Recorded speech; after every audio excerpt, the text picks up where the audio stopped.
Hello students, good morning. आइए हम start करते हैं क्लास 10 चैप्टर पावर शेयरिंग। देखिए, पावर शेयरिंग अपने आप में जो शब्द है उससे कॉमन अंडरस्टैंडिंग आप लोगों को हो रही होगी कि कोई पावर सेंट्रलाइज है, उसको शेयर किया गया है। भाई अगर शेयर किया गया है तो कहीं ना कहीं इकट्ठा होगा तो शेयर किया गया है। तो पावर शेयरिंग क्यों नेसेसरी है, सबसे पहले ज़रूरी इस चीज़ को देखना है। तो बहुत ही आसान शब्दों में समझा जाए तो पावर शेयरिंग का मेन पर्पस है कि डिफरेंट ग्रुप डिफरेंट क्लास के बीच जो कन्फ्लिक्ट है उसको सॉल्व करना, उसको हर क्लास हर ग्रुप को सेटिस्फाई करना मेन पर्पस है पावर शेयरिंग, जो कि बहुत नेसेसरी है कि किसी देश में शांति व्यवस्था बनी रहे, किसी राष्ट्र की शांति व्यवस्था बनी रहे। उसके लिए उस देश में शांति जरूरी है और शांति रहने के हर व्यक्ति को सेटिस्फाई करना जरूरी है। तो हर क्लास हर कास्ट हर ग्रुप को क्या करना है, सेटिस्फाई करने के लिए उनके बीच कोई कन्फ्लिक्ट ना हो, उसके लिए पावर शेयरिंग बहुत ज़रूरी है। तो इसका टॉपिक जो है देखो, ethnic composition of Belgium and Sri Lanka. देखो, पावर शेयरिंग पढ़ेंगे हम तो अपने देश का, लेकिन इससे पहले हम पावर शेयरिंग स्टार्ट करेंगे। पावर शेयरिंग है क्या, कैसे सिस्टम में पावर शेयरिंग कैसे इन्वॉल्व किया गया है, क्या क्या उसमें प्रोविजंस हैं। उसके लिए सबसे पहले हम दो देशों का एग्जाम्पल देखेंगे, एक बेल्जियम का और एक श्रीलंका का। देखिए, इसके लिए इथिक कंपोजिशन इस दोनों देशों को देखना होगा। इथिक कंपोजिशन का मतलब क्या होता है समझ लीजिए। इथिक कंपोजिशन का मतलब होता है कि ऐसा क्लास, मतलब कि जिसका मतलब आपस में सेंटिमेंट जुड़ा हुआ हो। यानी हम एग्जाम्पल अगर ले लें तो ये समझिए, मान लीजिए आप अमेरिका में हैं और अमेरिका में आप लोगों से कोई हिंदुस्तान का मिल गया, तो उससे क्या होगा, आपका सेंटिमेंट जुड़ेगा कि हम दोनों हिंदुस्तानी हैं। ठीक उसी तरह से कास्ट का भी सेंटिमेंट जुड़ा हुआ होता है, रिलीजन का सेंटिमेंट आपस में जुड़ा हुआ होता है, उसी को कहते हैं इथिक। तो इथिक कंपोजिशन क्या है इस कंट्री का, आइए समझते हैं। सबसे पहले हम बेल्जियम की बात करेंगे। देखो, ये यूरोप महाद्वीप में है, बेल्जियम एक कंट्री है जिसका बॉर्डर जो नाइबर्स हैं, जिसके पड़ोसी देश हैं, फ्रांस है, नीदरलैंड है, जर्मनी है, लक्समबर्ग है ना, ये सारे इसके पड़ोसी हैं। देखो, ये जो बेल्जियम है ना, वो हरियाणा से भी छोटा है। ये बेल्जियम जो है वो क्या है, हरियाणा अपना जो स्टेट है भारत का, उससे भी छोटा है। और यहाँ का टोटल पॉपुलेशन लगभग 1 करोड़ से थोड़ा ज़्यादा है, जो कि हरियाणा के आधे है। अगर इसकी पॉपुलेशन की हम बात करें तो 1 करोड़ से थोड़ा ज़्यादा है, जो कि क्या है, हरियाणा से कम है। देखो, इसमें बेल्जियम में 2 रीजन है, यानी 2 क्षेत्र है। जैसे हमारे अपने देश में उत्तर प्रदेश है, उत्तराखंड है, तमाम क्षेत्र हैं, राज्य हैं। उसी तरह से उत्तर भारत है, दक्षिण भारत है, कह सकते हैं क्षेत्र में बटा हुआ है। उसी तरह से यहाँ पे 2 क्षेत्र हैं, 2 रीजन्स हैं। एक है फ्लेमिश रीजन। तो फ्लेमिश रीजन में कौन कौन है, 59% जो पॉपुलेशन है वो डच पॉपुलेशन है। क्या है, 59% डच पॉपुलेशन है। और जो वालाना रीजन है, उस वालाना रीजन में 40% फ्रेंच पॉपुलेशन है। ठीक, ध्यान से देखना, 59% फ्लेमिश रीजन में डच पॉपुलेशन है, वालाना रीजन में 40% फ्रेंच पॉपुलेशन है। बच के 1% तो वो जर्मन स्पीकिंग पॉपुलेशन है, 1% जो कि यहाँ किनारे इनका है। जर्मनी इसका नेबर्स है, जाहिर सी बात है कि जर्मनी जब पड़ोसी है तो जर्मन लोग भी गए होंगे। फ्रांस के लोग हैं तो फ्रेंच बोलते हैं, 40% उनकी संख्या है। डच पॉपुलेशन 59% है। आइए देखते हैं इसका कुछ इथिक कंपोजिशन है क्या। टोटल पॉपुलेशन हमने समझ लिया कि 59% डच पॉपुलेशन है फ्लेमिश रीजन में, वालाना रीजन में 40% जो है वो फ्रेंच है। और जो इसका कैपिटल सिटी है, यहाँ पे आप लोगों को इंडिकेट किया गया है कैपिटल सिटी में। मुझे उतना अच्छा ड्राइंग करने नहीं आता है, आप लोग बुक का हेल्प ले सकते हैं। ये कैपिटल सिटी इंडिकेट किया गया है, कैपिटल सिटी जिसका नाम है ब्रुसेल्स। क्या नाम है, ब्रुसेल्स। उसका देखो अलग समीकरण है। 80% स्पीक्स फ्रेंच। देखो, यहाँ टोटल देखा जाए तो मेजॉरिटी में, ऑल ओवर मेजॉरिटी में कौन है, डच है, जिनकी संख्या 59% है। लेकिन जो इसकी राजधानी है, कैपिटल सिटी है ब्रुसेल्स, उसमें जो है 80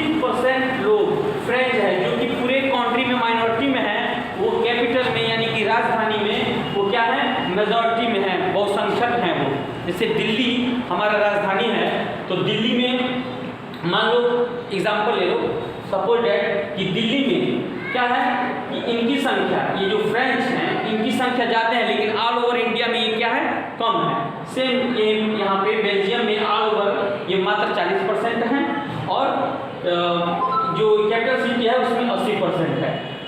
और इस कैपिटल सिटी में जो इस देश में बेल्जियम में जो मेजॉरिटी में है ऑल ओवर, जिनका पूरे देश में अगर देखा जाए तो 59% जिनकी जनसंख्या है, वो क्या है, कैपिटल सिटी में मात्र 20% है, डच है।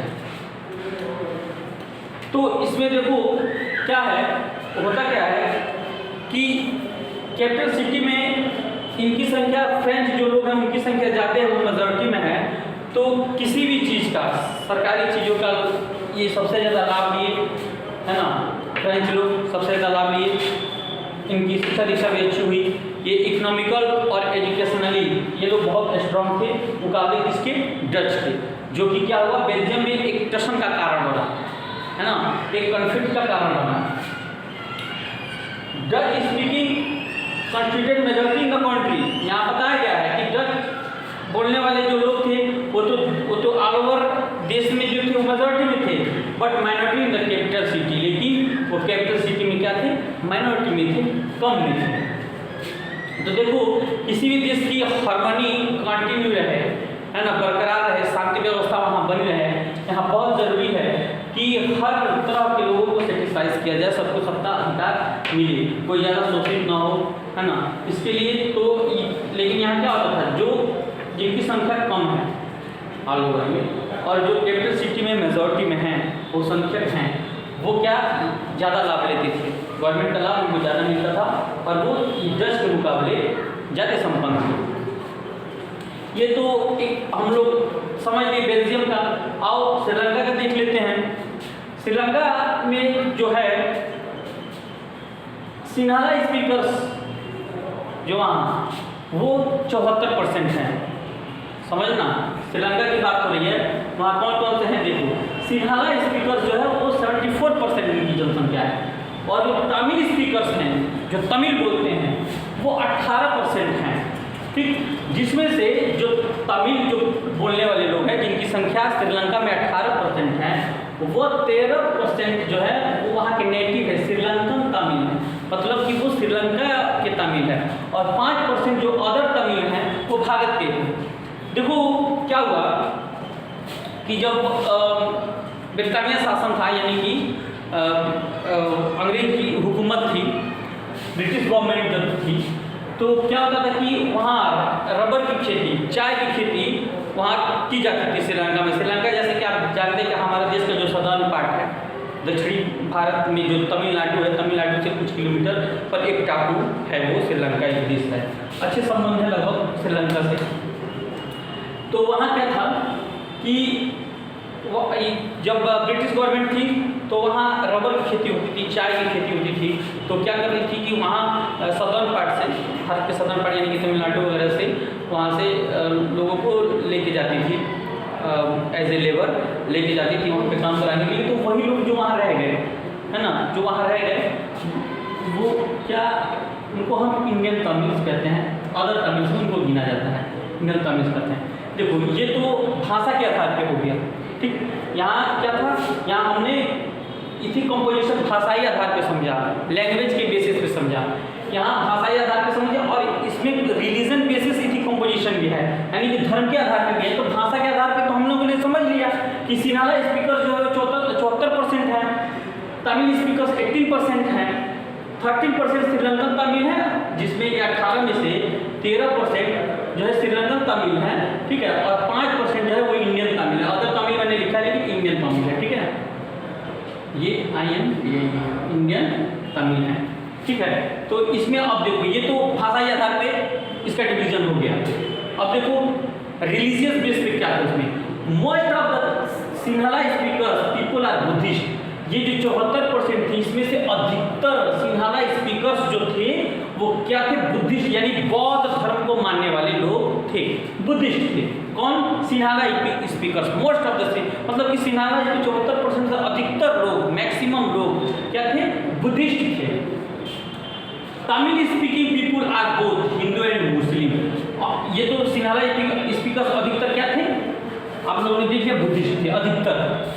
इधर उधर होंगे, अधिकतर क्या थे, बुद्धिस्ट थे। तमिल स्पीकिंग जो यहाँ बताया जा रहा है कि 18% ऑल ओवर जिनकी संख्या थी, जिसमें से 13% श्रीलंका के नेटिव थे और 5% इंडियन थे।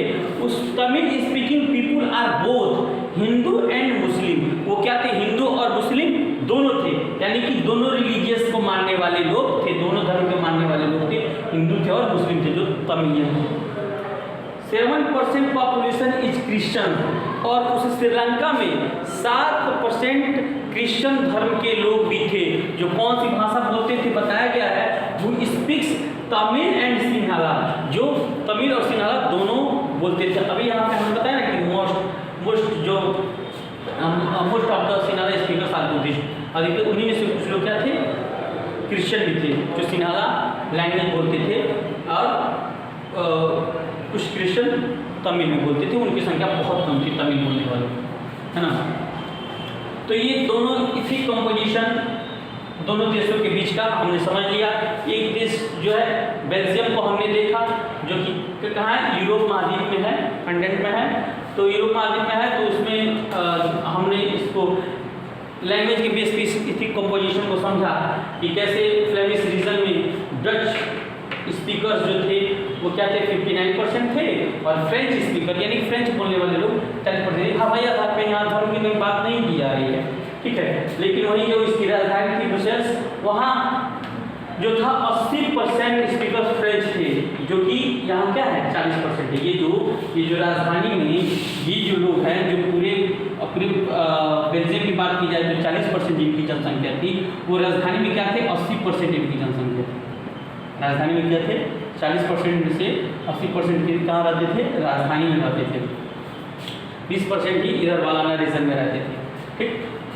और जो ऑल ओवर बेल्जियम में जो मेजॉरिटी में था, बहुसंख्यक था, जिनकी पूरे अनुपात में संख्या जिनकी ज़्यादा थी 69%, वो कैपिटल में यानी राजधानी में उनकी संख्या क्या थी, कम थी, वो माइनॉरिटी में थे जो स्पीकर्स थे। तो यहाँ भाषाई आधार किसके को मुझे समझाएगा, यहाँ भाषाई आधार और धार्मिक आधार दोनों बेस पे आप लोग को समझाया गया है। इन दोनों में टसन हुआ, कॉन्फ्लिक्ट हुए दोनों देशों में। कई बार यहाँ के कॉन्स्टिट्यूशन में अमेंडमेंट किया गया, ठीक है ना, यहाँ कई बार कॉन्स्टिट्यूशन में अमेंडमेंट किया गया, यहाँ आंदोलन हुआ, गृह युद्ध जैसी स्थिति श्रीलंका में हुई। उसके बारे में आपको अगले लेक्चर में विस्तार से बताया जाएगा। दोनों क्षेत्रों के दोनों जगहों के बारे में आप लोगों को विस्तार से बताया जाएगा कि क्या क्या कॉन्फ्लिक्ट यहाँ रहा और वो कैसे सॉल्व हुआ, है ना। तो ये जो सॉल्व हुआ है, ये जो कॉन्फ्लिक्ट हुआ है, देखिए यहाँ फ्रेंच और डच के बीच कॉन्फ्लिक्ट हुआ भाषाई आधार पे। तो इनके कॉन्फ्लिक्ट जो हुआ है, उसके लिए क्या कुछ तो रास्ता अपनाया गया होगा इसको शांत करने के लिए, इस अशांति को शांत करने के लिए कुछ तो रास्ता अपनाया गया होगा, ठीक। वहाँ ऐसे भी है, भाषाई आधार भी है और धार्मिक आधार भी है। गृह युद्ध जैसी स्थिति रही श्रीलंका में, तो वहाँ भी इस स्थिति को कंट्रोल करने के लिए क्या किया गया, कुछ उपाय किया गया होगा।